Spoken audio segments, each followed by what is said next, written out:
황tung 박사의 과학 브리핑을 시작하겠습니다. 2018년 우리나라는 그동안 겪지 못했던 폭염을 경험하였습니다. 앞으로는 매년 새로운 기록을 갈아치우는 추위와 폭염을 경험할 것입니다. 이산화탄소의 농도가 높아질수록 지구의 기온이 상승하고 바다의 해수면 온도를 끌어올려 보다 강력한 태풍과 허리케인을 자주 만듭니다. 인도네시아 부근의 해수면 온도 상승으로 인해 인도네시아 상공은 평년보다 열 에너지 양이 늘어났습니다. 이 에너지가 점점 커지고 강해져 제트기류의 파동 움직임을 정적으로 만들었습니다. 찬 공기와 따뜻한 공기를 섞어주며 운동하는 제트기류의 기능이 약해지자 지난 1월 미국과 캐나다 동부 지역에서는 폭설과 강풍을 동반한 폭탄 사이클론이 덮쳐 항공기 수천 편이 결항하고 수십 명이 동상, 심장마비 등으로 숨졌습니다. 반면 호주와 같은 남반구 지역은 폭염과 가뭄을 겪었습니다.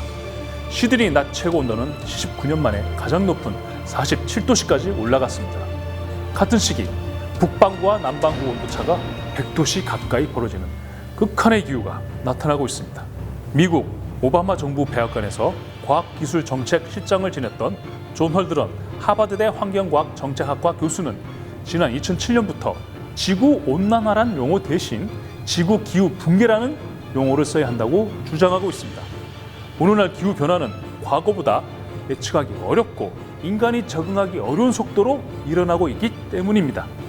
전 세계 사막화 예측 연구에 따르면 인류가 지금처럼 계속 온실가스를 배출할 경우 2050년경 전 세계 지표면 중 24에서 34%, 세계 인구 중 18에서 26%가 사막화 영향을 받게 된다고 합니다. 특히 중남미, 남부유럽, 남아프리카, 호주, 중국 남부 등은 2040년부터 사막화 현상이 심각해질 것으로 전망됩니다. 이러한 피해를 줄이기 위해 2015년 파리 기후협정에서는 전 지구 평균 온도 증가량을 산업화 이후 2도씨가 아닌 1.5도씨 이후로 낮추는 것을 목표로 했습니다.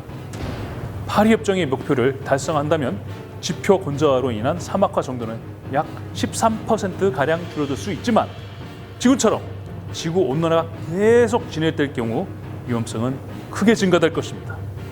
2011년 이후 1,000만 명 이상의 난민을 발생시킨 시리아 내전은 2006년부터 지속된 극심한 가뭄과 이로 인한 식량난, 여기서 촉발된 시위가 중요한 원인 중 하나였습니다.